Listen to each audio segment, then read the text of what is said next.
کانا کی تحصیل رتو ڈیرو میں HIV کیسز آنے کا سلسلہ جاری ہے۔ سرکاری اعداد و شمار کے مطابق 3 سال میں اب تک 2100 سے زائد کیسز سامنے آئی۔ سال 2019 سے اب تک سندھ بھر میں حکومت کے قائم 16 HIV سینٹرز میں 10 لاکھ اسکریننگ ٹیسٹ کیے جا چکے ہیں۔ 2019 میں یہ آؤٹ بریک ہوا تھا HIV کا۔ اس کے بعد ہمارا جو HIV treatment and support centre رتودر اسٹیبلش ہوا اور فنکشنل ہوا، وہ ہوا تھا اگست 2019 سے۔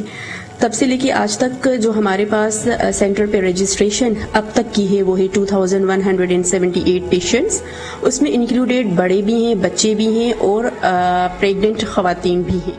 ڈاکٹر عمران آربانی کے مطابق یومیہ بنیادوں پر HIV کیسز رپورٹ ہو رہے ہیں۔ 3 سال میں اب تک 65 افراد انتقال کر گئے۔ ڈاکٹر عمران آربانی نے کہا کہ صوبائی حکومت کو چاہیے کہ رتو ڈیروں میں بڑے پیمانے پر اسکریننگ کی جائے۔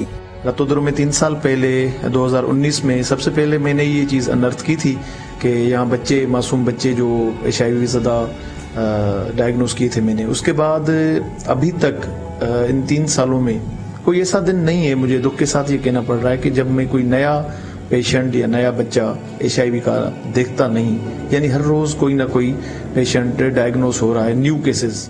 رتو ڈیرو سینٹر میں اسکریننگ اور علاج کے ساتھ ایڈوکیسی اینڈ اویئرنیس پروجیکٹ کا آغاز بھی کیا گیا ہے، جس کا مقصد لوگوں میں اس مرض سے متعلق معلومات فراہم کرنا ہے۔ اس پروجیکٹ کے تحت سینٹر میں رجسٹرڈ 250 سے زائد بچوں کو اسکولوں میں بھی داخلہ کروایا گیا۔ ڈاکٹر شاہدہ میمن کے مطابق HIV میں مبتلا شخص ایک عام زندگی جی سکتا ہے۔ رتو ڈیرو میں HIV مبتلا 80 والدین کے گھر نارمل بچوں کی پیدائش ہوئی۔ ہمارے پاس جو اب تک کی 80 ڈیلیوریز ہو چکی ہیں ان HIV پازیٹیو مدرس کی who were screened during their pregnancy time and they came the positive.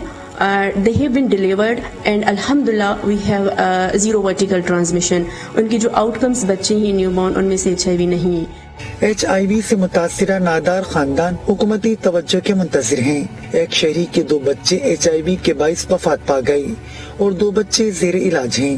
مقامی ڈاکٹر کی غلط پریکٹس کی ایک وجہ سے جو ہے ہمارے بچوں کا جو ہے ایڈس میں مبتلا ہونا یہ خاصا المیہ تھا، ہمارے لیے ناقابل برداشت تھا، لیکن اب تک جو ہے ہم منہ دیتے آ رہے ہیں۔ حالانکہ یہ اوکھی جنگ ہے، اس کے ساتھ ہم مسکینوں کا جہاد کرنا کوئی آسان کام نہیں۔